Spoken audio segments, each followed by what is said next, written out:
प्रणाम सभी भक्तों को।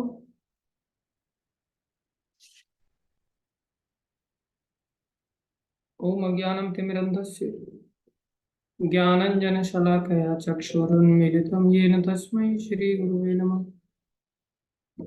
गुरुवे गौरचन्द्राय राधिकाय तदालये कृष्णाय कृष्णभक्ताय तद्भक्ताय नमो नमः।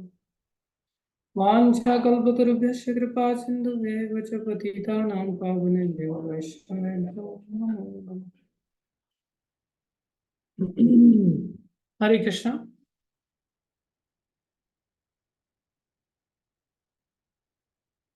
हमारा 18वां अध्याय चल रहा है गुरु वैष्णव दया से। और इसमें करीब हम 45वें श्लोक में चल रहे थे। 45, 46, 47वें श्लोक चर्चा चल रही थी। इसमें करीब 77 श्लोक हैं।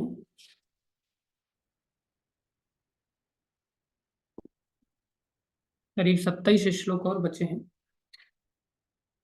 इनकी चर्चा हम पूरे इस हफ्ते में करेंगे और इस हफ्ते के बाद ही हमारा ये अध्याय समाप्त हो जाएगा। इसलिए सभी भक्तों ने इस अध्याय को बहुत अच्छी तरह से समझते हुए आगे बढ़ना है और इस दुर्लभ मनुष्य जीवन को सफल बनाना। हमने चर्चा की थी, बड़ी प्रैक्टिकल बातें हैं, लेकिन थोड़ा सा दिमाग पे जोर डाल करके हम सीखेंगे तो समझ में आएगा। थोड़ा तो कम से कम हमें फोकस्ड होकर के सुनना पड़ेगा। इतना भी आसान नहीं है, लेकिन अगर थोड़ा सा जोर डालेंगे तो बहुत कठिन भी नहीं है। भगवान की दया देखो, भगवान ने बार बार बार बार शरणु शब्द पर महत्व दिया है। भगवान कह रहे हैं विंदन्ति यथा विंदन्ति तशरणु। 45वां श्लोक। हम सभी ये जानते हैं कि हम अनेक जन्मों से इस संसार में न जाने कैसे कैसे शरीरों में, न जाने कौन कौन से लोकों में भटकते भटकते इस मनुष्य शरीर में पहुंचे हैं। आत्मा होने के नाते हमारा इतिहास बहुत पुराना है। इतना पुराना है, बोले अनादि शब्द आया। अनादि बहिर्मुख, अनादि काल से हम संसार में भटक रहे हैं। सारा संसार कैसा है? त्रिगुणमय संसार है, 3 गुणों वाला संसार है। तो जैसा संगति करते हैं वैसी रंगति चढ़ती चढ़ती। कहावत है, जैसा करोगे संग वैसा चढ़ेगा रंग, जैसा खाओगे अन्न वैसा बनेगा मन, जैसा पियोगे पानी वैसी बनेगी वाणी। तो पानी भी 3 गुणों से युक्त होता है, अन्न भी 3 गुणों से युक्त होता है। किसी भी प्रकार की जो संगति है वो भी 3 गुणों वाली होती है।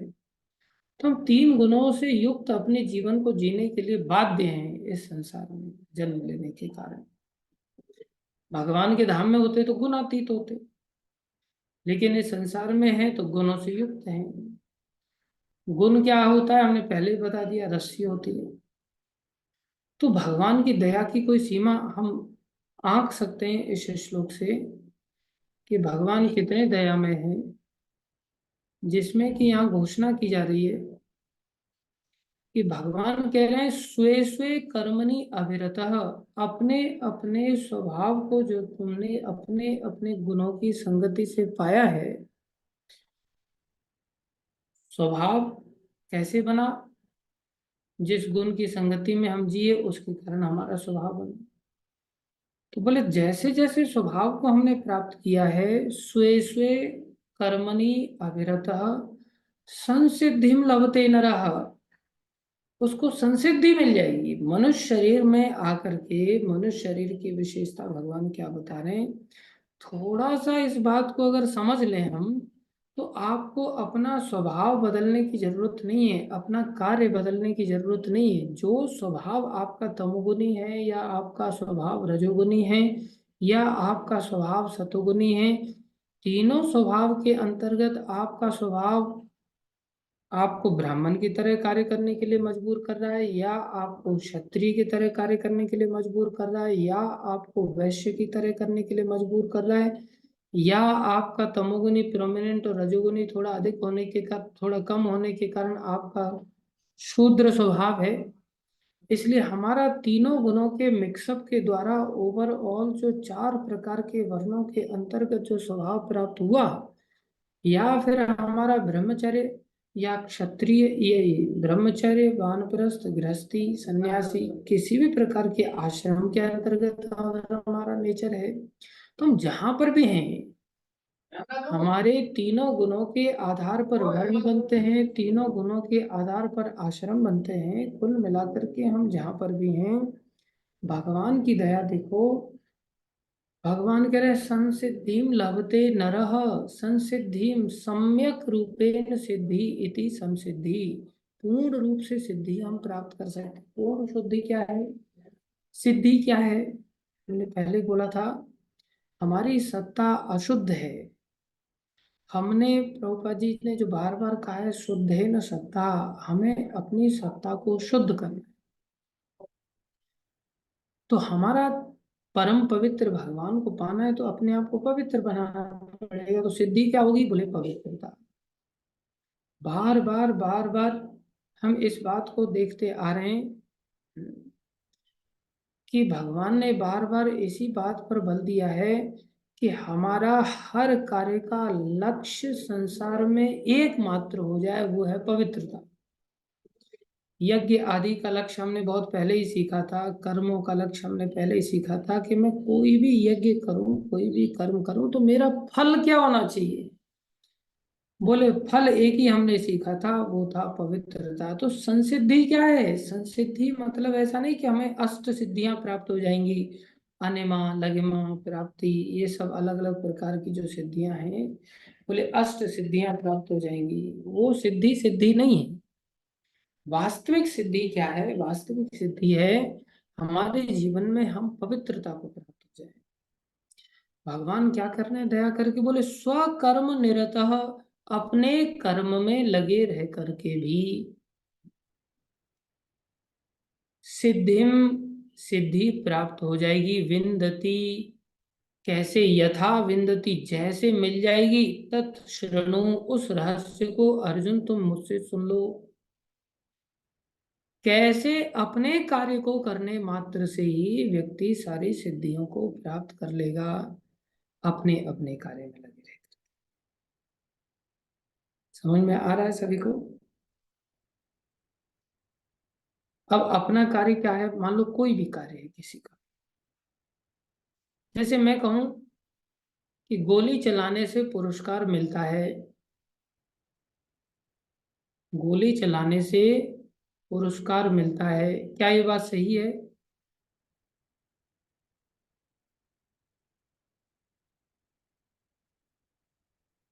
नरेंद्र प्रभु, मैं कहूँ गोली चलाने से पुरस्कार मिलता है, कि क्या ये बात सही है? सही हो भी सकती है, नहीं भी। वसुधा माता ने पहले ही उत्तर में जवाब में लिख दी। क्या ये बात सही है क्या? ना तो ये कह यदि सकते। प्रभु जी, यदि यदि आदेश दिया जाए तो सही है, यदि आदेश नहीं दिया जाए तो वो गलत है प्रभु जी। हाँ, तो मैं जो बात पूछ रहा हूँ कि गोली चलाने से पुरस्कार मिलता है, क्या ये बात सही है? बोले हाँ सही सही हो है। भी सकती यदि है। दुश्मन दुश्मन को यदि गोली मारता है तो मारने के बाद दुश्मन को यदि मार देते हैं तो सही है। दुश्मन पड़ोसी है तो? दुश्मन पड़ोसी हो तो दुश्मन दुश्मन होता है। दुश्मन दुश्मन होता, पड़ोसी को मार देंगे तो गवर्नमेंट पुरस्कार देगी? नहीं, पड़ोसी को मारेंगे तो नहीं देगी। यदि गवर्नमेंट ने आदेश दिया दुश्मन को मारने का, यदि हम मारते हैं तो गोली वो दूसरा दुश्मन है, वो पड़ोसी पुरस्कार। दुश्मन नहीं है, वो हमारा दुश्मन है, वो गवर्नमेंट का दुश्मन है। हम्म। हमें ये अकल आ जाए कि गवर्नमेंट का दुश्मन हमारा दुश्मन है, हमारा अलग से कोई दुश्मन नहीं है, तब हम गोली चलाएंगे तो पुरस्कार मिलेगा। ऐसा नहीं, दुश्मन दुश्मन होता है। दुश्मन दो तरह के होते हैं, एक हमारा व्यक्तिगत दुश्मन हो सकता है, एक सरकार के स्तर का दुश्मन हो सकता है।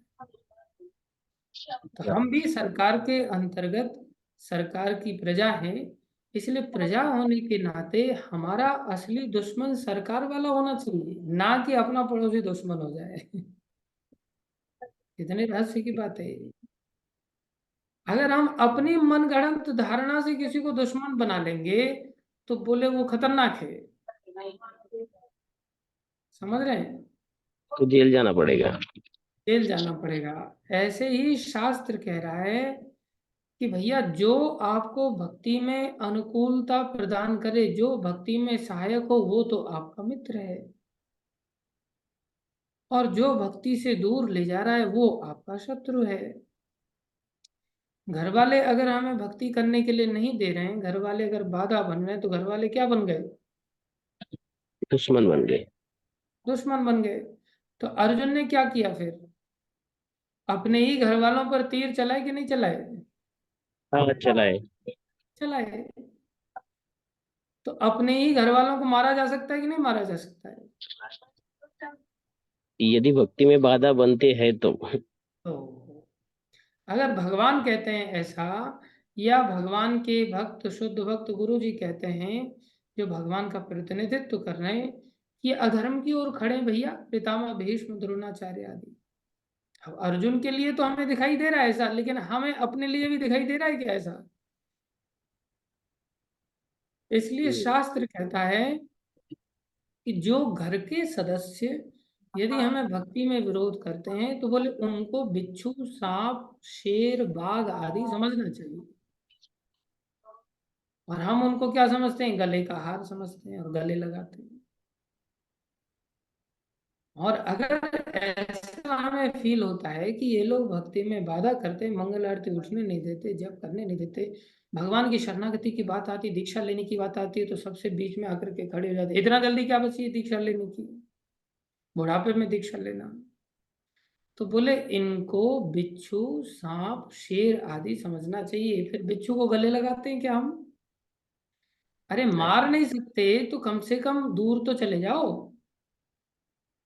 तो दुश्मन के साथ रहने से तो आप कभी भी मारे जाओगे। आज नहीं डस रहा है सांप, तो हो सकता है कल के दिन डस लेगा, कल नहीं डस रहा है, हो सकता है परसों के दिन डस लेगा। इसलिए आपका कार्य क्या है?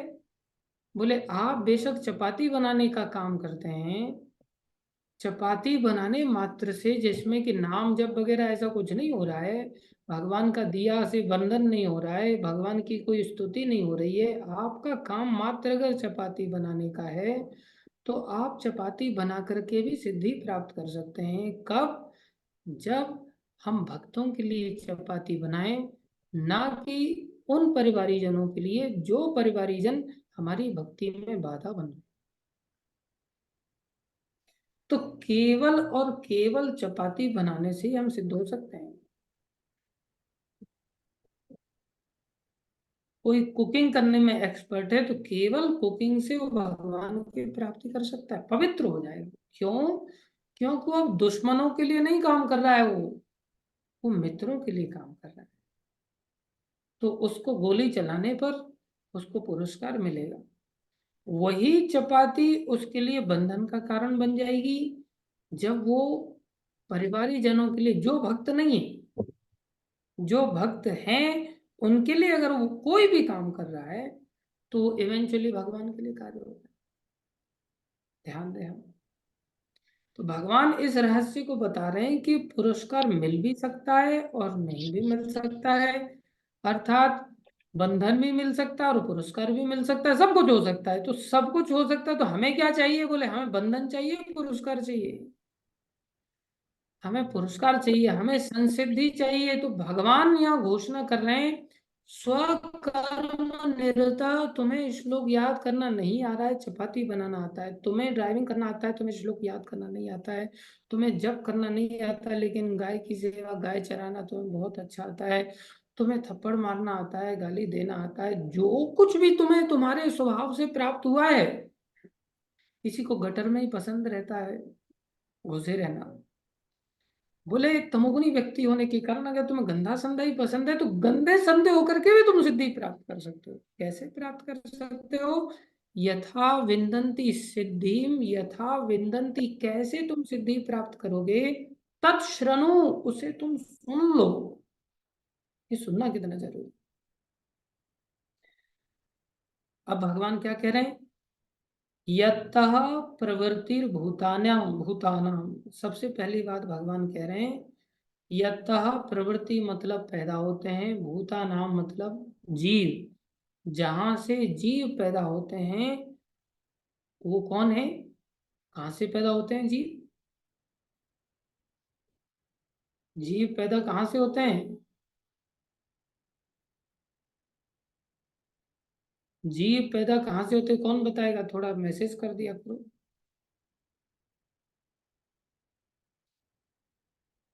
जीव पैदा होते हैं माता पिता से, हमसे पैदा होते हैं। जीव पैदा कहाँ से होते हैं? बोले जीव पैदा हमसे नहीं, बीज से। कुछ लोग ले रहे बीज से, सीड से जीव पैदा होते हैं। और भगवान कह रहे हैं अहम बीज प्रदा पिता, वो बीज देने वाला पिता मैं हूँ। तो माता पिता से नहीं संसार में, बीज से नहीं संसार में, कहीं से जीव नहीं पैदा होते। जीव पैदा होते भगवान से। जैसे कोई कहे सूर्य ये प्रकाश कहाँ से पैदा हो, तो बोलेगे हमारे की तीली से, ट्यूबलाइट से, टॉर्च लाइट से नहीं। सब प्रकाश जैसे सूर्य से आता है, ऐसे ही जीव सर्वत्र भगवान से आता है। भगवान घोषणा करें सुनो मेरे से, अच्छी तरह से सुन लो। क्या सुनना है? यतः प्रवृत्तिर्भूतानाम, जिस प्रकार सब जीव भगवान से आते हैं, ये न सर्वम इदम ततम, और वो भगवान सर्वम इदम ततम, वो सब जगह व्याप्त है। कैसे? परमात्मा रूप से। वो भगवान कैसे व्याप्त हैं? परमात्मा रूप से व्याप्त हैं। स्वकर्मणा। अब भगवान क्या कह रहे हैं? दो बातें यहाँ बताई। पहली बात बताया सब भगवान से आ रहे हैं, और दूसरी बात बताया वो भगवान कहाँ है? बोले वो भगवान सब जगह हैं। वो भगवान कहाँ है? वो भगवान सब जगह हैं। ये न सर्वम इदम ततम। देखो सिद्धि कैसे प्राप्त करनी है उस रहस्य को भगवान इस श्लोक में बता रहे हैं। बहुत महत्वपूर्ण श्लोक है। अपने तमोगुनी स्वभाव से भी भगवान को कैसे पा सकते हैं? रजोगुनी स्वभाव से भी सिद्धि कैसे मिल जाएगी? सतोगुनी स्वभाव से भी सिद्धि कैसे मिल जाएगी? क्षत्रिय वैश्य शूद्र या कोई भी व्यक्ति किसी भी जगह पर है, उसको कैसे सिद्धि मिलेगी? ब्राह्मण है, क्षत्रिय वैश्य है, अपने काम करने से कैसे सिद्धि मिलेगी? उसके लिए भगवान ने दो बातें सबसे पहला बताया। सबसे पहले बल दिया भगवान ने शुरुआत में, सुनने के लिए भगवान ने कहा था, और सुनाने के लिए भगवान क्या सुना रहे हैं? सबसे पहली बात सुना रहे हैं। पहली बात ये सीखो कि सब भगवान से आ रहा है। हम सब भगवान से आए हैं, सबके स्रोत भगवान है। एक तो ये बात दिमाग में बिठानी पड़ेगी। दूसरी बात बिठानी पड़ेगी, क्या सब जगह भगवान है?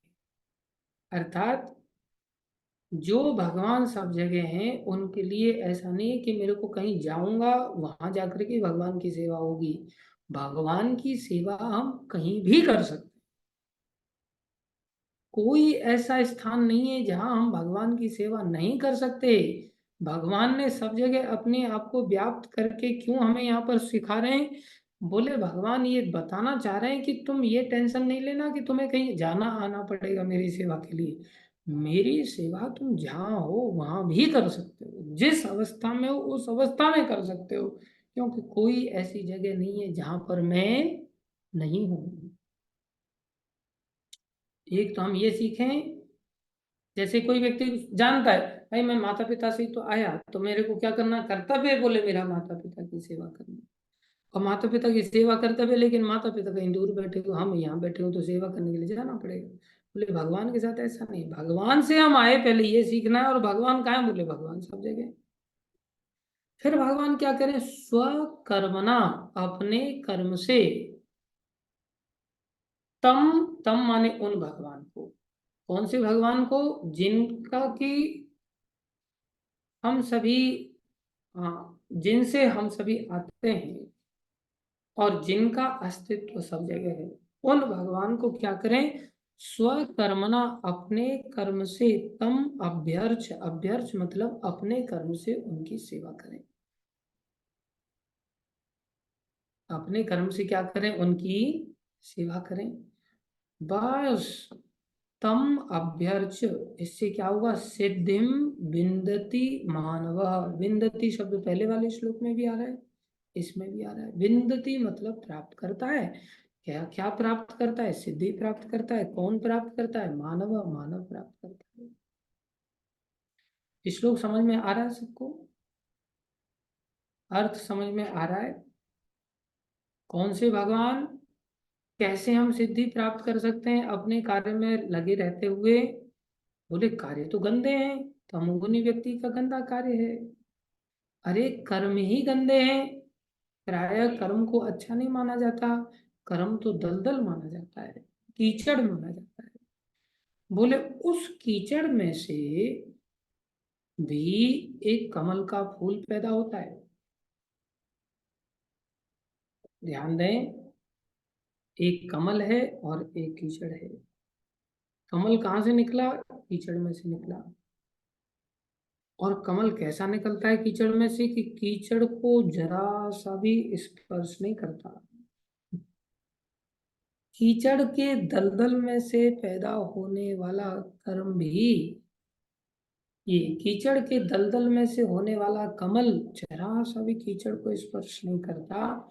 इसी प्रकार जब हमारे कर्म से, जो हम कर्म कर रहे हैं, उस कर्म से एक ज्ञान पैदा हो, कर्म रूपी कीचड़ के दलदल से, चाहे हम तमोगुनी कर्म रूपी कीचड़ में फंसे हैं, या रजोगुनी कीचड़ में फंसे हैं, या सतोगुनी कर्म रूपी कीचड़ में फंसे हैं, हम किसी भी प्रकार के स्तर के कीचड़ में फंसे हों, उस प्रत्येक कीचड़ जो कर्म का दलदल है, उस कर्म के दलदल से एक ज्ञान पैदा होगा।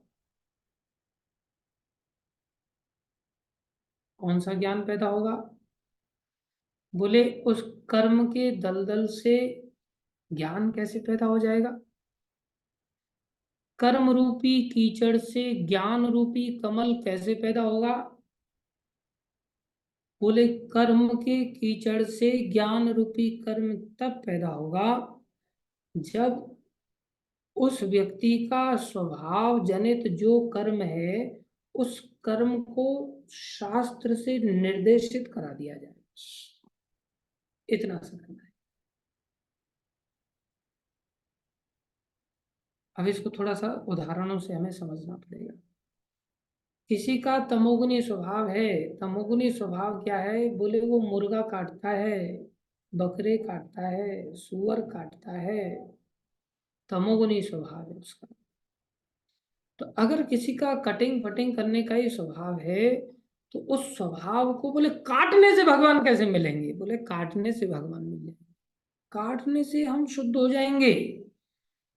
काटने जैसा गंदा काम भी हमें भगवान रूपी शुद्ध भक्ति का ज्ञान उदय करा देगा। काटते काटते तो आदमी नीचे दलदल में चला जाता है। बोले हाँ, दलदल में चला जाता है और नीचे गिर जाएगा, लेकिन उस काटने से भी ज्ञान उदय हो जाएगा। कब? जब उस काटने के कर्म को निर्देशित कर दिया जाए। उसको भगवान यहाँ कह रहे हैं, आप अपने उस काम को मेरी सेवा में लगा दो। स्वकर्मणा, आपका जो कर्म है, तम अभ्यर्च, उन भगवान की सेवा में लगा दो उस कार्य को। अब मुर्गा काट करके कैसे भगवान की सेवा में लगाएं? भोग लगा दें क्या मुर्गे का? बोले नहीं, आपका काटने का स्वभाव है, तो आपकी सेवा आपके स्वभाव के अनुसार रसोई में लगा दी जाएगी। और आप रात दिन गंगा फल काटो, आलू काटो, गाजर काटो, मूली काटो, फल काटो, और काट काट करके आप सामने वाले व्यक्ति को दे दो, वो आगे चल के भोग लगा दे। तो आपका जो काटने का स्वभाव है, उस काटने के स्वभाव ने जो निर्देशित आदेश दिया उसमें कि कार्य नहीं बदलना है आपको, जस्ट उसी प्रवृत्ति को एक दूसरे ऑब्जेक्ट में लगा देना है। दूसरा ऑब्जेक्ट क्या है? आलू, गाजर, टमाटर, धनिया वगैरह खूब बारीक बारीक काटो। किसी को बारीक बारीक टुकड़े करने में आदमी के बहुत आनंद आता है, मांस के टुकड़े करने में बहुत आनंद आता है। आपको काटना ही तो धनिया काटो ना बारीक बारीक अच्छी तरह से। कौन मना कर रहा है? रात दिन धनिया काटो, काटते ही रहो बस। वो काटने वाला काम आपको भगवान से मिला देगा। ध्यान देना। तो कर्म से, जब भगवान से हम मिलाने वाले कार्य को निर्देशित निर्देशित काम किया, इसी को कहते हैं निर्देशित काम। एक होता मनमाना काटना, एक होता निर्देशित काटना। तमोगुणी स्वभाव के अनुसार काटना नेचर है, लेकिन उस काटने को निर्देशन में ले आओ बस। उस काटने को अंडर जुरिडिक्शन ले आओ, जैसे गोली चलाने को अंडर जुरिडिक्शन ले आओ, बस इतना सा करना। तो काम तो हम सब करेंगे। अब जैसे उदाहरण के लिए खाना खाना, कौन ऐसा व्यक्ति है जो इस स्वभाव को प्राप्त नहीं होता कि उसने खाना खाना है?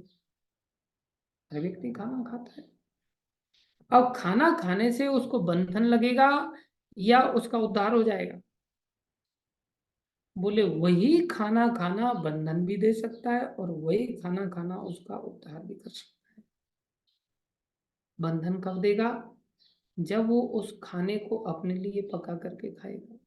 वही कर्म जब भगवान के निमित्त हो जाएगा, भगवान को भोग लगाने के लिए करेगा, तो वही खाना खाने से उसका उद्धार हो जाएगा। खाने से उद्धार हो जाएगा। देखो, केवल प्रसाद खाया जाए भगवान को भोग लगा करके, उतने से उद्धार हो जाएगा। वही जैसे बहुत सारे लोग दान देते हैं, तो दान देना एक नेचुरल लोगों के अंदर वृत्ति होती है। कोई मांगने वाला आ गया, दे दिया। लेकिन उस दान देने को अगर निर्देशन में डाल दिया जाए, अंडर जुरिडिक्शन डाल दिया जाए, गीता के अंतर्गत डाल दिया जाए, तो गीता बता रही है कि भाई देश काल पात्र को चुन करके दान दे दो। अब कोई व्यक्ति संसार में किसी को भी दान दे रहा है, तो उस दान के परिणाम में उसे बंधन में हो सकता है स्वर्ग मिल जाए, लेकिन स्वर्ग तो बंधन है। लेकिन वही दान कार्तिक मास में भक्तों को प्रसाद खिलाने के लिए दिया जाए, वही ध्यान मंदिर निर्माण के लिए दिया जाए, वही ध्यान दान ग्रंथ वितरण के लिए, प्रचार प्रसार का आदि के लिए दिया जाए, तो वही दान क्या बन जाएगा? बोले वही दान भक्ति देने वाला बन जाएगा, वही दान भगवान से मिला देगा। कहाँ वही दान स्वर्ग को दे रहा था, लेकिन निर्देशन के अंदर लाने से वही दान भगवान से मिला देगा। अभी जैसे विषय भोग करना, संतान उत्पत्ति करना, ये तो जानवरों का काम है। आहार निद्रा भय मैथुन सामान्य में तत् पशु भी नराना, तो ये तो तमोगुनी कार्य है। बोले संतान पैदा कर रहे हैं, लेकिन वही संतान भगवान से मिला सकता है। कैसे? निर्देशन में किया जाए। जैसे हिरण्यकश्यपु था, हिरण्यकश्यपु जब तपस्या करने के लिए गया, तो देवराज इंद्र आदि देवता लोग घबरा गए कि पहले ही हिरण्याक्ष से बड़ी मुश्किल से तो मुक्ति मिली, अब ये हिरण्यकश्यपु अब ये तपस्या कर लेगा तो ये तो और नाक में दम कर देगा, पता नहीं क्या क्या करेगा। तो उन्होंने नारद जी की शरण ली। आप इस असुर को थोड़ा सा समझाओ, कुछ करो, कुछ सॉल्यूशन निकालो इसका। क्या भैया, कौन मूर्ख है? तो सॉल्यूशन निकालने के लिए नारद जी ने क्या किया, एक पक्षी का रूप बनाया और जहां वो तपस्या करने के लिए गया था वहां पेड़ पर बैठ करके और वो कीर्तन करने लगे, नारायण नाम उच्चारण करने लगे, नारायण नारायण नारायण नारायण। अभी नारद जी की आवाज तो बड़ी मधुर है। अब ये नारायण से चिढ़ता था, तो नारायण से चिढ़ने के कारण अब इसके कानों में जैसे ही नारायण आवाज आई तो बहुत हिल गया एकदम से, अब घृणा करने लग गया।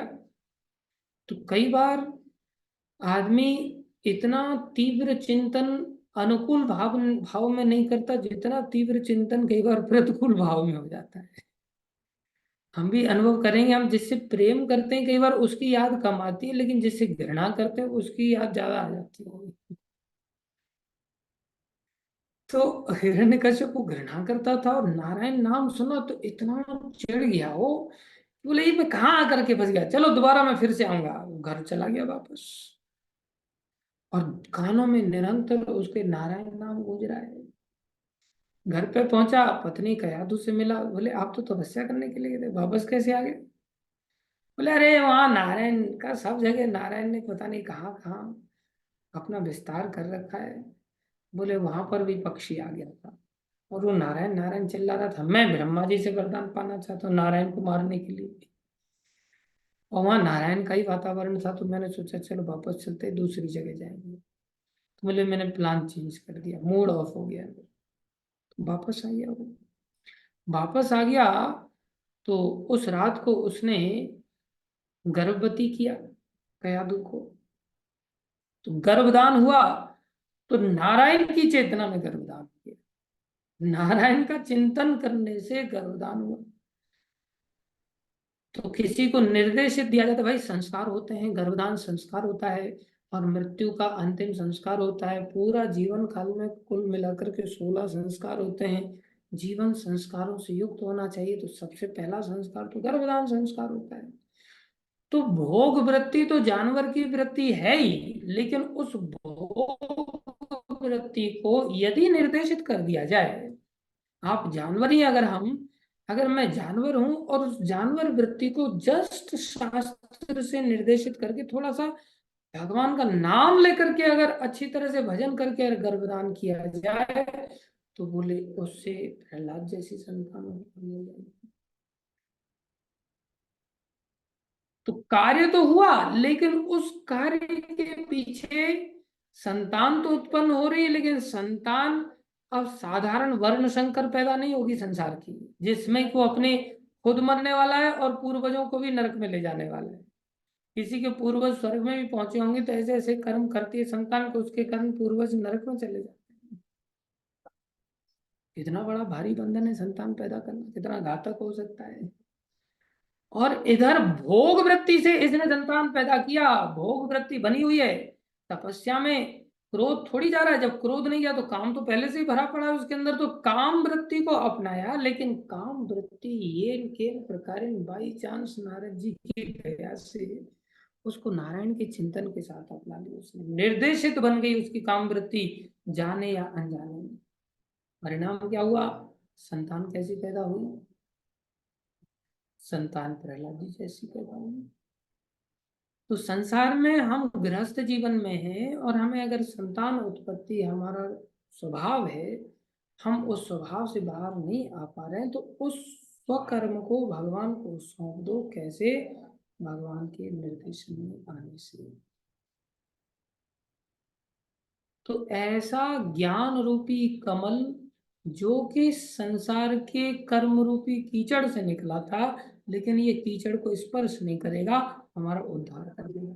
अब बताओ, प्रहलाद जी की दया से फिर हिरण्यकश्यप का उद्धार हो गया कि नहीं हो गया?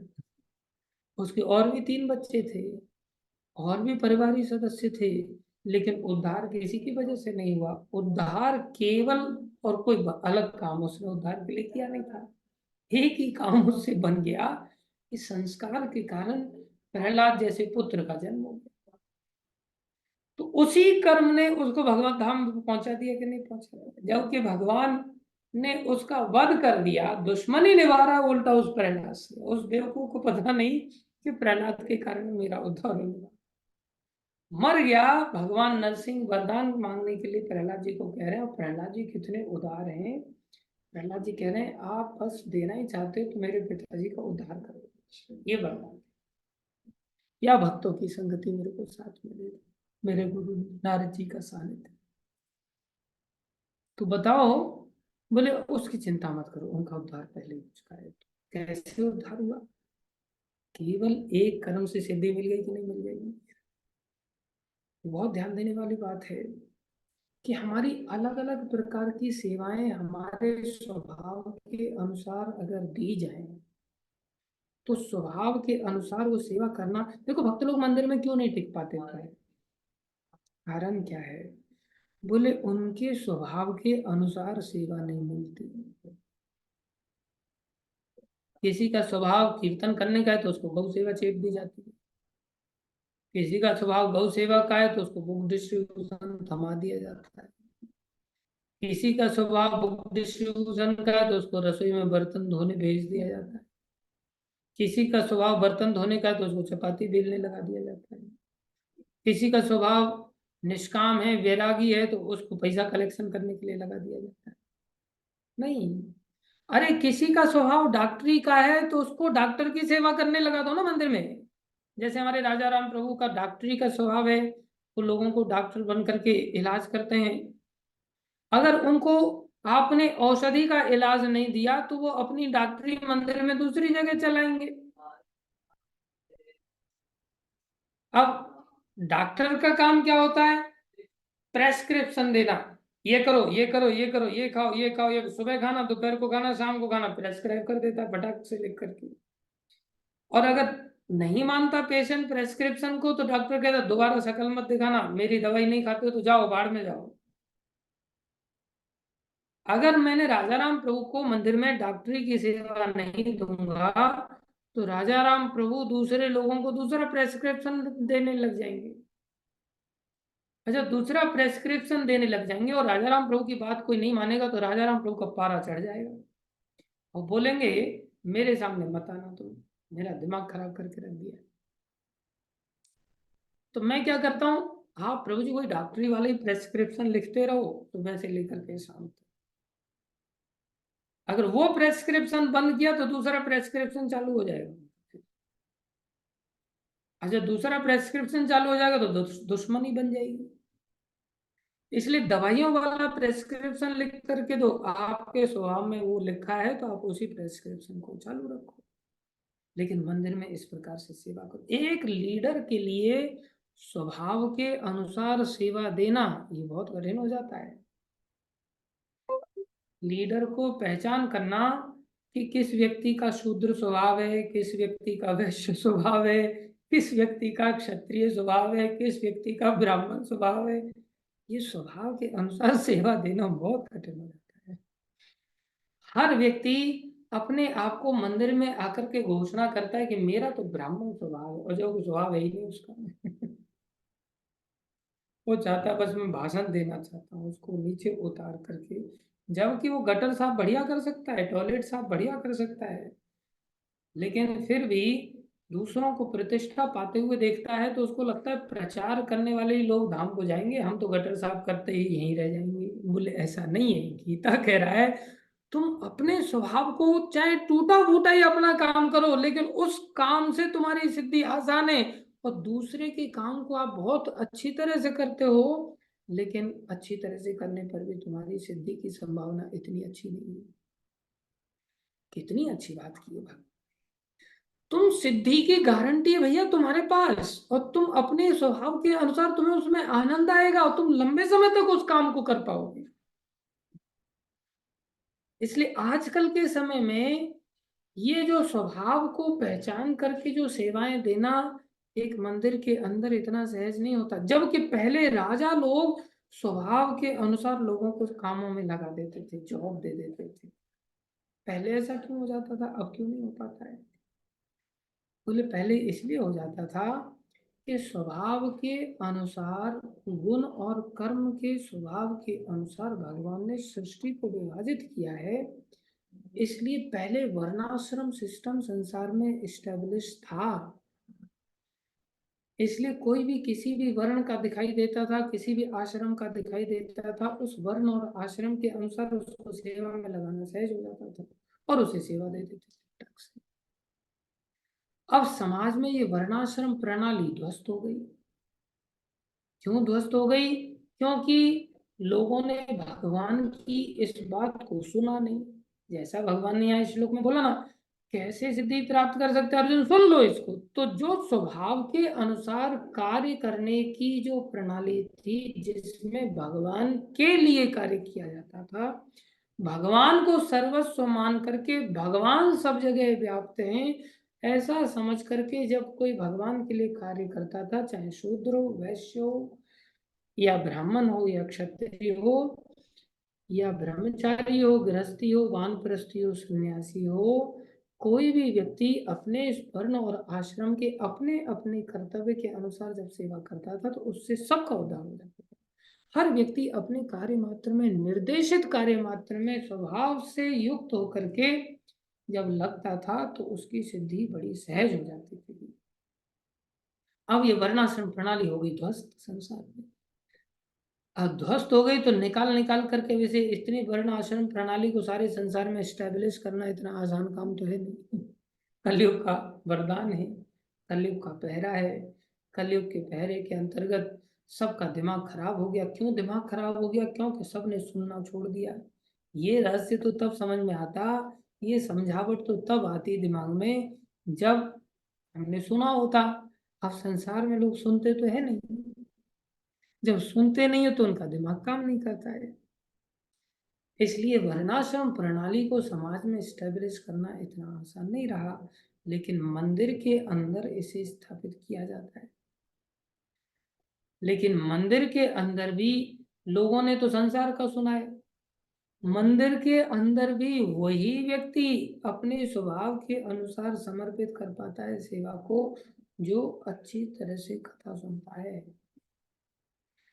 जो कथा नहीं सुनता है उसको भी स्वभाव पहचानना और पहचान करके उसके अनुरूप उसे सेवा में लगाना इतना सहज नहीं होता। ध्यान दें। अगर वो मंदिर के अंदर ध्यान से सुनता है और छोटी छोटी चीजों से वो अपने आप भगवान की प्राप्ति कर सकता है, छोटी छोटी चीजों से। जैसे किसी के मंदिर में सेवा लगा दी जाए साउंड चार्जिंग की, भाई तेरे को स्पीकर चार्ज करना है और तेरे को साउंड सिस्टम, जैसे ही प्रोग्राम हो जाए तेरे को साउंड सिस्टम अरेंज करना है, माइक फाइक सब वायर फायर सब लगा देना है। इतनी सी सेवा भगवान से मिला सकती है। अब बताओ कितने सारे संसार में टेंट टेंट साउंड वाले हैं कि नहीं? टेंट टेंट साउंड वाले वो चारों तरफ से टेंटिंग करते हैं, साउंड सिस्टम लगाते हैं। केवल उनका काम यही है कि इवेंट को पूरी तरह से टेंट एंड साउंड सिस्टम लगाना। बोले वो टेंट एंड साउंड सिस्टम से उनको बंधन प्राप्त हो जाएगा, और हम मंदिर के अंदर टेंट एंड साउंड सिस्टम का भी एक जिम्मेदारी निभा लें, उस जिम्मेदारी निभाने मात्र से हमें भगवान मिल जाएंगे। ये नहीं मेरा जीवन तो पूरा साउंड में ही चला गया, मैं तो चार्जिंग ही करता रहा, मैं तो टेंट ही लगाता रहा बस। अरे मूर्खा, तुम्हें अगर इसमें अच्छा लगता है तो तुम इसी से भगवान को पालोगे। केवल इसको निष्ठा के साथ भगवान को अर्पण करने के लिए करो। रोज शाम को सोते समय भगवान से प्रार्थना करनी चाहिए, प्रभु आप तो सब जगह हैं और मैंने ईमानदारी से गुरुजी के निर्देशन में, अथॉरिटी के निर्देशन में, शास्त्र के निर्देशन में, साधु के निर्देशन में मैंने जो कुछ भी आज दिन भर कार्य किया है, आप कौन सी जगह ऐसे हैं जहाँ नहीं, ये मैं आपको अर्पण करता हूँ। अर्पण करने का मतलब हमने साउंड सिस्टम लगा दिया, टेंट लगा दिया, तो क्या वहां पर डीजे डांस करने के लिए लगाया था? हमें पता है कि उस साउंड से क्या होने वाला है, कीर्तन होने वाला है। उस डीजे में, उस टेंट में क्या होने वाला है, भक्त लोग प्रसाद पाने वाले हैं। उस टेंट में क्या होने वाला है, भक्त लोग भगवान की कथा सुनने वाले हैं। तो ये निर्देशित होकर के कृष्ण के लिए कार्य हो गया कि नहीं हो गया? कृष्ण के लिए कार्य। ऐसे ही अगर हम दिन रात करके किसी कंपनी में काम कर रहे हैं, मेहनत कर रहे हैं, पैसा कमा रहे हैं, और उस पैसे को शाम को आकर के हम कहें प्रभु आज के दिन की सैलरी में आपको समर्पित करता हूँ, हाँ, और पक्का पता चल जाए इस पैसे से गीता खरीदी जाएगी, इस पैसे से एसी नहीं लगवा रहे हैं हम, इस पैसे से नई गाड़ी नहीं खरीद रहे हैं, इस पैसे से पत्नी के लिए झुमके नहीं ला रहे हैं, इस पैसे से हम दुबई घूमने के लिए नहीं जा रहे हैं, इस पैसे से हम बुर्ज खलीफा देखने के लिए नहीं जा रहे हैं, इस पैसे से हम थार नहीं खरीद रहे हैं मार्केट में अपनी छाप छोड़ने के लिए। हे प्रभु, हे कृष्ण, ये पैसा मैं आपके चरणों में समर्पित करता हूँ, मैं गुरुदेव के चरणों में समर्पित करता हूँ, जिससे ये पैसा प्रचार में समर्पित होगा। सिंपल। ये पैसा जगन्नाथ जी की रथ यात्रा में विशाल भंडारा होने वाला है। हम आप सबको आमंत्रित करते हैं, जल्दी ही देहरादून में हमारी रथ यात्रा होने वाली है, आप सबको रथ यात्रा में आमंत्रित करते हैं। तो हमें मालूम होना चाहिए ये जो मैं पैसा कमा रहा हूँ अमृतसर में रह करके, चाहे मैं छोटा पैसा कमा रहा हूँ या बड़ा पैसा कमा रहा हूँ, मैंने अगर दिन भर में 500 रुपये कमाए और 500 रुपये भगवान की सेवा में लगा दिया, या मैंने 5,000 कमाया और मैंने 5,000 भगवान की सेवा में लगा दिया, तो दोनों ने सेवा समर्पण कर दिया, किसी ने 5,000 की किसी ने 500 की, तो भगवान की नजर में कौन सा बड़ा होगा? भगवान की नजर में कौन सा बड़ा होगा? कॉमन सेंस से 5,000 वाला बड़ा होगा, है कि नहीं?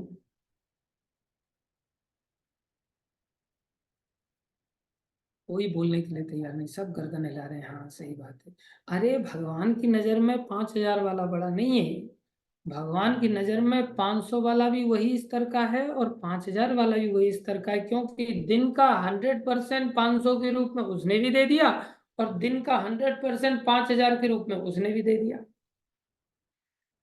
अब देखा जाए तो एक ब्राह्मणिकल इंटेलिजेंस रख रहा था, जिसके चलते उसने 5,000 कमाया, और एक व्यक्ति शूद्र जैसी इंटेलिजेंस रख रहा था, जिसके चलते वो 500 ही कमा रहा है। तो शूद्र बुद्धि होने के कारण वो मात्र 500 कमा रहा है, और वो ब्राह्मण बुद्धि होने के कारण 5,000 कमा रहा है। भगवान को अगर 500 उसने अर्पित कर दिया, इधर 5,000 अर्पित कर दिया, तो भगवान की नजर में तो 100% आया ना। अब भगवान कैसे ऐसा कह सकते हैं कि भाई इसने कम सेवा की और इसने ज्यादा सेवा? नहीं। अब दोनों का उद्धार होगा कि नहीं होगा? Very simple. तो शूद्र को बैठ करके दुखी होना चाहिए कि मेरी बुद्धि ऐसी कमजोर क्यों बनाई है, मैं सेवा नहीं कर पा रहा हूँ 5,000 वाली? नहीं। You just give your 100% and he will give his 100%. Whatever intelligence is given to us by Krishna by seeing our own past activities, past karmas, with that intelligence, if somehow or other we are able to surrender, अगर हम जैसे तैसे करके उसको अर्पण कर पाए, बस अर्पण बुद्धि लानी है। बड़ी सरल सी बात है। बोले इतनी सी समझावट चाहिए, बस ये समझावट गई तो फिर खेल खत्म हो गया। अभी जैसे कितने सारे लोग हैं जो होटलों में बाथरूम साफ करते हैं, और एक भक्त मंदिर में बाथरूम साफ कर रहा है। तो बाथरूम में तो मलमूत्र खाक वगैरह थूक वगैरह यही सब बाल बाल बिखरे रहते हैं, और वो भी साफ करते हैं, ये भी साफ कर रहा है। तो देखा जाए तो शूद्र स्वभाव का काम है बाथरूम साफ करना, लेकिन किसी किसी को बहुत अच्छा लगता है। कुछ लोग तो शूद्र से भी नीचे गिरे हुए हैं, वो अलग बात है। कि कोई लोग सोचे मेरे को बाथरूम साफ अच्छा करना नहीं, अच्छा नहीं लगता, इसका मतलब ये नहीं कि तुम्हें ब्राह्मण स्वभाव है तुम्हारे अंदर।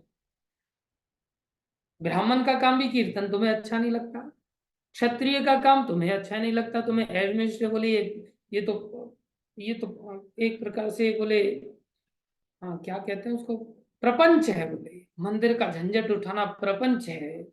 इसका कपड़े की व्यवस्था देखो, इसकी भोजन की व्यवस्था देखो, गेस्ट रिसेप्शन देखो, ये देखो वो देखो।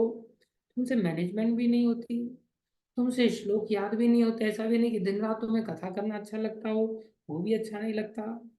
मैनेजमेंट क्षत्रिय स्वभाव में तुम्हें मैनेजमेंट का लोड अच्छा नहीं लगता, बोले ये सब तुम ही संभालो प्रभु जी, मेरे बस की बात नहीं। वैसे स्वभाव में तुम्हें फंड कलेक्शन अच्छा नहीं लगता, ऐसा नहीं कि जाकर के भिक्षा करें आप और जाकर के सबको परोसने प्रसाद सर्विंग करने, जैसे जैसे पेट सबको पहुंचाता है ना, ऐसा प्रसाद सर्विंग भी तुम्हें अच्छा नहीं लगता। बाथरूम आदि साफ करना भी नहीं अच्छा लगता। और फिर सोचे मेरे को शुद्र स्वभाव नहीं, मेरा तो क्या क्षत्रिय, बोले क्षत्रिय में भी फेल हो रहे हैं, ब्राह्मण है क्या, वो ब्राह्मण में भी फेल पहले ही हो चुके हैं। वैश्य के बोले नहीं, खाने वाला स्वभाव आता है बस। खाने वाला स्वभाव मतलब शूद्र से भी नीचे गिर करके हम एक प्रकार से घोर तमोगुनी बने हुए हैं। शूद्र का स्वभाव तो तमोगुण प्रोमिनेंट है, लेकिन रजोगुण भी पाया जाता है गौण रूप से, जो क्रियाशील रहता है। वहां तक तो शूद्र कैटेगरी है, उससे नीचे सुअर कैटेगरी है। हमारी स्थिति क्या है, बोले कुछ भी अच्छा नहीं लग रहा है, इसका मतलब हम उससे भी नीचे गए गुजरे हैं। हमें केवल खाना अच्छा लगता है और सोना अच्छा लगता है, और फिर कहें प्रभु जी मेरे को स्वभाव के अनुसार सेवा नहीं दे रहे हैं, इसलिए मैं टिका नहीं मंदिर में, मेरी क्या गलती है?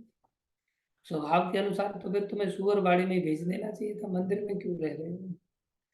सिर्फ तुम्हें तो अच्छा लगता है खाना और सोना। नहीं, हमें हमारे स्वभाव के अनुसार सेवा दी जाए तो हमें कुछ तो अच्छा लगना चाहिए ना, और कुछ अच्छा लगेगा तो हम उस प्रकार का कार्य करेंगे। तो कोई कोई बिरले ऐसे होते हैं जिनको, जो नीचे से कम शूद्र कैटेगरी में तो आ जाते हैं, कलयुग के जीव तो शूद्र से भी गए गुजरे हैं, इसलिए तो वर्णाश्रम व्यवस्था फेल हो गई। ना किसी को ब्राह्मण का कार्य अच्छा लग रहा है, ना किसी को वैश्य का कार्य अच्छा लग रहा है, ना किसी को क्षत्रिय का कार्य अच्छा लग रहा है, ना शूद्र का कार्य अच्छा लग रहा है। सबको एकमात्र बस मारो लूटो, बस यही सब कार्य अच्छे लग रहे हैं। आपस में परिचर्या का भी गुण खत्म हो गया, सेवा का भी गुण खत्म हो गया, कोई गुण किसी के अंदर है ही नहीं, बचा ही नहीं है। अब गुणों की खान बन गए, कली दोषी निधि राजन, हस्ती एक महान गुना, बस खाओ सो लूटो मारो काटो, बस यही स्वभाव बन गया हमारा।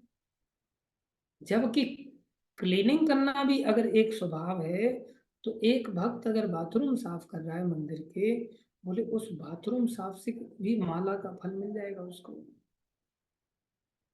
मान लो कोई व्यक्ति हरिदास ठाकुर की तरह 192 राउंड्स अगर नहीं कर सकता, मात्र 16 माला बड़ी मुश्किल से कर दिया, तो बाकी समय में तुम बाथरूम साफ करते रहो, क्या दिक्कत है? तुम्हें अच्छा लग रहा है तो और रात दिन बाथरूम साफ करो, साफ बाथरूम को भी फिर से साफ करो, क्या दिक्कत है? क्योंकि उस बाथरूम के साफ करने वाले में और एक होटल के अंदर जो बाथरूम साफ करने वाला है उसमें अंतर है। होटल के अंदर आपने जो बाथरूम साफ किया, उस बाथरूम में जाकर के नहा धो करके कोई व्यक्ति भोगों में जाने वाला है, और मंदिर के अंदर जो बाथरूम में नहा धो करके व्यक्ति वो सोने के लिए नहीं जा रहा है, वो मंगल आरती में डांस करने के लिए जा रहा है, भगवान के लिए कीर्तन करने के लिए जा रहा है। तो क्या करना होगा? बोले मंदिर के अंदर हमें बाथरूम साफ करने से ही भगवान की प्राप्ति सहजता से मिल जाएगी। अब एक एक्सपर्ट होटल मैनेजमेंट या उसने बढ़िया फूड मैनेजमेंट के अंदर बहुत सारी रेसिपी सीख ली है उसने, और वो कुकिंग कर रहा है, तो अगर वो कुकिंग में एक्सपर्ट है, कुकिंग करने में बहुत मजा आता है किसी व्यक्ति को, माला नहीं कर सकता, बुक डिस्ट्रीब्यूशन नहीं कर सकता, तो रात दिन कुकिंग करो ना, कौन रोक रहा है? लेकिन कुकिंग मंदिर में करो। बढ़िया आपको खमन ढोकला बनाना आता है जैसे मीनाक्षी माता को आता है, तो खमन ढोकला भैया मंदिर में आके बनाओ ना। आप खमन ढोकला दिल्ली में जाकर के अपने अपने घर के सदस्यों को खिलाओगे तो गड़बड़ हो जाएगा फिर। हाँ, परिवारीय सदस्य अगर जगमोहन प्रभु जैसे हैं कि भैया मंगल आरती करते हैं, जप करते हैं और नौकरी भी करते हैं, तो अपनी कमाई को भगवान की सेवा में लगा देते, तो उनको खिलाओ भर भर के खमन ढोकले, कौन रोक रहा है? लेकिन अपने अड़ोसी पड़ोसियों को खमन ढोकला इस प्रकार से मत खिलाने बैठ जाओ कि अपना दिखाने के लिए कि देखो मेरे को कितना बढ़िया खमन आता है, कितना बढ़िया ढोकला आता है, और अपना प्रतिष्ठा पाने के लिए जगह जगह लोगों को चखा रहे हो, फिर सब गड़बड़ हो जाएगा। जैसे शशि भल्ला माता जी हैं, अब इनको भल्ले बनाने आते होंगे इसलिए तो इनका नाम भल्ला नाम पड़ा है। तो आप समोसा भल्ला टिक्की भल्ला बनाओ, कोई दिक्कत नहीं, लेकिन भगवान की सेवा में रात दिन बनाओ, कौन रोक रहा है? तो इस प्रकार से हम क्या करें? बोले केवल और केवल हर कार्य को हमारे स्वभाव के अनुसार भगवान से जोड़ देना। कैसे जोड़ेंगे? सुनने से, और कोई उपाय नहीं।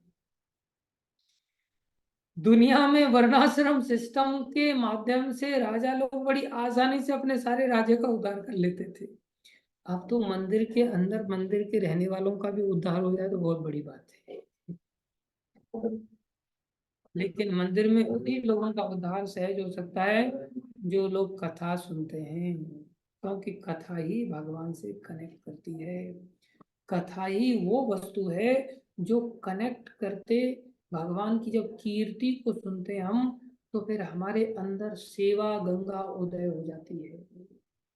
वो सेवा गंगा जो हरिद्वार से होते हुए उत्तराखंड गंगोत्री से निकलते हुए हरिद्वार से होती हुई आखिर में कानपुर वगैरह से गुजरती हुई वाराणसी से गुजरती हुई जाती है। अब कोई अमेरिका में बैठा हुआ बेचारा कैसे नहाने के लिए जाएगा रोज गंगा जी में? अरे वो गंगा जी से भी श्रेष्ठ है सेवा गंगा, जो आप चौपड़ा में बैठे बैठे रोज नहा सकते हो, दिल्ली में बैठे बैठे नहा सकते हो, जलगांव में बैठे बैठे नहा सकते हो, अमेरिका में बैठे बैठे नहा सकते हो, उधमपुर में बैठे बैठे नहा सकते हो। कोई ऐसी जगह नहीं है जहां पर आप सेवा गंगा में डुबकी नहीं लगा सकते। लेकिन सेवा गंगा में वही व्यक्ति डुबकी लगा पाएगा जो व्यक्ति कानों से कथा सुनता है। जो व्यक्ति कानों से कथा नहीं सुनता, वो कभी भी सेवा गंगा में भगवान की सेवा नहीं कर पाएगा। वो क्या करेगा? भगवान की शक्तियों से भगवान की सेवा करने के बजाय अपनी सेवा में भगवान की शक्तियों को लगा देगा। उसको भगवान की सेवा करने के लिए बोले जाए तो भगवान कहाँ है? सब कुछ तो प्रकृति रूपी शक्ति से हो रहा है, तो भगवान को छोड़ देगा सेवा के बहाने, प्रकृति की सेवा करने का नाम लेकर के। और उसको बोला चल ठीक है, तू शक्ति की सेवा कर, तो शक्ति को छोड़ देगा, फिर बोले नहीं शक्ति की क्यों सेवा करूं, मैं तो भगवान की सेवा करूंगा। तो शक्ति को भी छोड़ेगा और भगवान को भी छोड़ेगा, भगवान के नाम पर शक्ति को छोड़ेगा, शक्ति के नाम पर भगवान को छोड़ेगा। ऐसा हम सबके साथ होता है। जब कहा जाएगा ना चलो भगवान का मंदिर में थोड़ा सा डेकोरेशन कर दो, तो बोले मैं जप कर रहा हूँ। देख नहीं रहे, मैं जप कर रहा हूँ, सब कुछ नाम से होता है। और जब उसको बिठाया जाएगा चल बेटा नाम जप कर, नहीं नहीं मेरे को तो सोचना है, कुछ डेकोरेशन के बारे में सोचना, और सोचता ही रहेगा जबकि डेकोरेशन का भी काम ही नहीं है। तो जिस समय जिस व्यक्ति को जो सेवा दी जाती है उस समय व्यक्ति नहीं सोचता है। शक्ति की सेवा करने के लिए बोलोगे तो उस समय भगवान की सेवा करने के लिए जाएगा, और भगवान की सेवा करने के लिए बोलोगे उस समय शक्ति की सेवा करने के लिए जाएगा। वो बोलेगा ये जो पति पत्नी आदि है ये भी तो भगवान ही है ना, जबकि वो समझ नहीं रहा है कि ये भगवान की शक्ति है। भगवान को छोड़ देगा शक्ति के लिए, शक्ति को छोड़ देगा भगवान के लिए। उस मूर्ख को यह पता नहीं चलता कि भैया सूर्य की किरण बिना सूर्य की सत्ता के शाश्वत रूप से स्थायी नहीं हो सकती। सूर्य की किरण को सूर्य से अलग किया ही नहीं जा सकता, इसलिए भगवान की शक्ति को भगवान से अलग किया ही नहीं जा सकता। इसलिए आप शक्ति रूप से सेवा नहीं कर सकते, आप केवल भगवान के रूप से सेवा नहीं कर सकते। हमें चाहिए कि हम शक्ति और शक्तिमान की कंबाइन सेवा करें।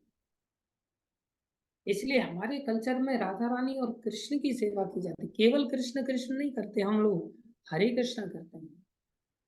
हरे कृष्णा से क्या हो जाता है, शक्ति और शक्तिमान दोनों की आराधना हो जाती है। शक्ति क्या है, भगवान ने इसी श्लोक के तात्पर्य में बताया था। दो शक्तियां होती है, पराशक्ति अपराशक्ति। अपराशक्ति कौन सी है, भूमि रापो अनलो वायु खम मनो बुद्धि एवं। ये जो संसार की प्रकृति थी, अष्ट अष्ट प्रकृति, 8 तत्वों रूपों वाली प्रकृति। परा प्रकृति कौन सी है, परा प्रकृति में हम जीवात्मा आते हैं। तो जिसको अकल होती है वो जानता है ये जो मिट्टी है ये हमारी स्वतंत्रता से हम नहीं बना सकते, हम स्वतंत्र नहीं है, हम भगवान के ऊपर निर्भर है, भगवान के साथ कनेक्टेड है। तो भगवान यहाँ तात्पर्य में प्रभुपाद जी क्या लिख रहे हैं, उनकी बहिरंगा शक्ति उनकी अंतरंग शक्ति का प्रतिबिंब है। जो संसार में हम शक्ति देख रहे हैं ये भी भगवान की ही शक्ति है। बहिरंग शक्ति पृष्ठभूमि है, लेकिन परमेश्वर परमात्मा रूप में पूर्णांश का विस्तार करके सर्वत्र स्थित है।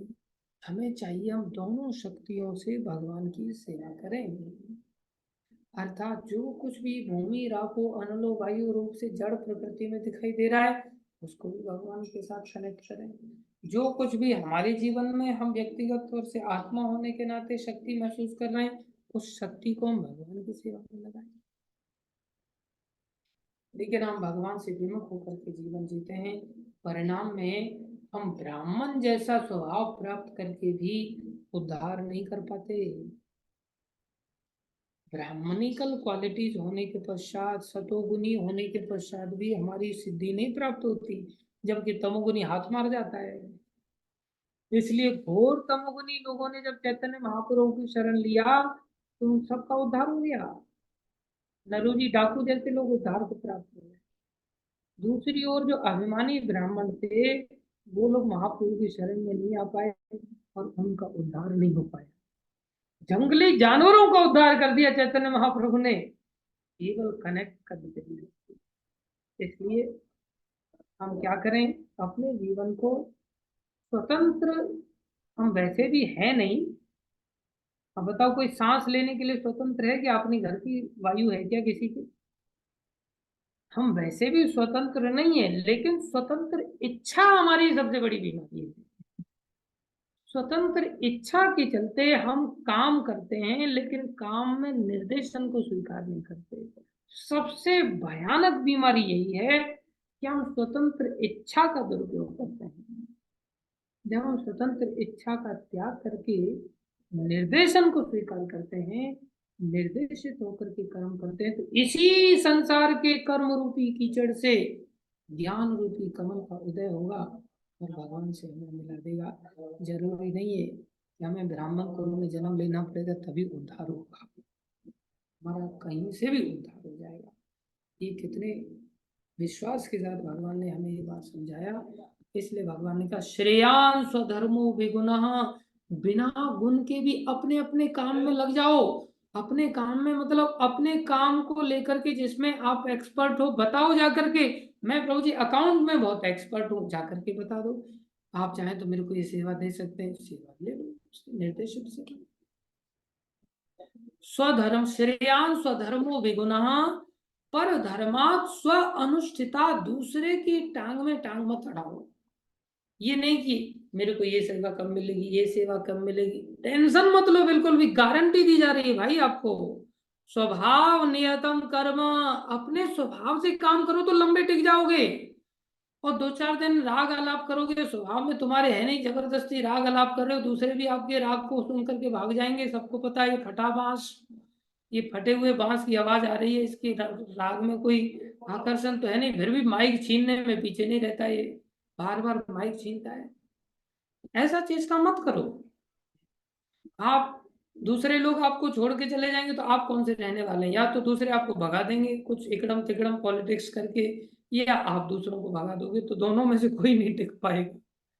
तो बेस्ट है कि हमारा जैसा स्वभाव है, स्वभाव नियतम कर्म, बोले कुर्वन न आपनोति किल्बिषम, उसको कोई पाप नहीं लगेगा। देखो तमोगुनी स्वभाव से भी पाप नहीं लग रहा है, रजोगुनी स्वभाव से भी पाप नहीं लग रहा है, सतोगुनी स्वभाव से भी पाप नहीं लग रहा है, जबकि सतोगुण भी पाप है। तो रजोगुण तमोगुण क्यों नहीं पाप होगा? पाप का ही परिणाम तो सतोगुण है, अर्थात वो भी तो बंधन ही है। बंधन मतलब पाप, बंधन के पीछे का रहस्य है पाप। बोले सतोगुण रजोगुण तमोगुणी होते हुए भी वो पाप रूपी दलदल में, कीचड़ के दलदल में नहीं फंसेगा। सिर्फ एक क्षमता उसके जीवन में आ जाए, नित्यम भागवत सेवया, रोज कथा सुने, रोज कथा सुने, बस इतनी सी बात अगर हम अपने जीवन में ले आते हैं, सारे पापों से बच करके करते हुए भी क्या होगा, हम अपने आप में मुक्त हो जाएंगे, हम किसी दोष से ढकेंगे नहीं। सहजम कर्म कौन्तेय सदोषम अपि न त्यजेत, सर्वारंभा ही दोषे धूमेन अग्निर आवृता। प्रत्येक उद्योग, देखो संसार में स्थिति क्या होती है, बोले हर प्रयास किसी न किसी दोष से आवृत होता है, जिस प्रकार अग्नि धुएं से आवृत होती है। अतएव हे कुंती पुत्र, मनुष्य को चाहिए कि स्वभाव से उत्पन्न कर्म को, स्वभाव से उत्पन्न कर्म को भले ही वह दोषपूर्ण कम क्यों न हो, घबराना नहीं चाहिए। अरे ये काम तो बड़ा दोषयुक्त है, बोले कोई भी काम गंदा संदा क्यों ना नजर आ रहा हो, उसको घबराना नहीं चाहिए, उसको फिर भी वही काम करना चाहिए, बशर्ते उस काम का निर्देशन। निर्देशन का अर्थ, जैसे ही निर्देशन आ जाएगा तो क्या होगा, असक्त बुद्धि ही, 49वां श्लोक है। हमारी आसक्त बुद्धि कब होगी, जब हम उसके फल को खुद भोगना चाहेंगे। और जब हमें पता है कि कृष्ण श्रोतम, कृष्ण सब जगह है, तो हे कृष्ण आपको अर्पण, तो वो बुद्धि कौन सी होगी, बोले असक्त बुद्धि। आसक्त बुद्धि अलग और असक्त बुद्धि अलग। असक्त मतलब जो चिपका नहीं है, इसलिए कार्य दोष युक्त हो सकता है लेकिन भावना में दोष नहीं होना चाहिए। इसलिए प्रभुपाद जी ने भक्ति के बारे में उपदेशामृत में लिखा कि भक्ति किसको कैसे पहचानेंगे, बोले भक्ति व्यक्ति के एटीट्यूड से पता चलती है, उसके कार्यों से नहीं।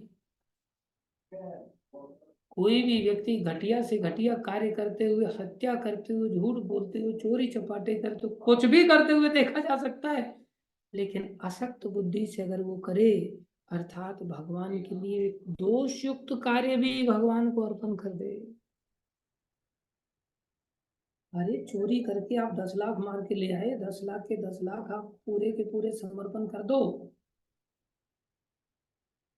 आप मुक्त पुरुष हैं, आपको कोई पाप नहीं लगेगा भगवान की सरकार में। और अगर यहाँ की सरकार आपको पकड़ करके दंड देती है तो यहाँ की सरकार को भगवान दंड देंगे, चिंता मत करो। इसका अर्थ ये नहीं कि आप लोग चोरी करना चालू कर दो। चोरी करना तभी चालू करो, पहले ऐसी भावना विकसित कर लो कि चोरी का एक फूटी कौड़ी मैं मेरे लिए नहीं रखूंगा, मैं भगवान को समर्पित करूंगा। असक्त बुद्धि। अब कोई कहे मेरी तो असक्त बुद्धि, मेरे को कुछ नहीं चाहिए, मैं तो बीवी बच्चों के लिए कर। अरे तुम बीवी बच्चों के लिए कर रहे हो तो वो भी तो तुम्हारी आसक्त बुद्धि है, तुम्हारे अंदर व्यक्तिगत रूप से नहीं आ सकती, लेकिन तुम्हारा विस्तार में तो तुम्हारी आसक्ति है।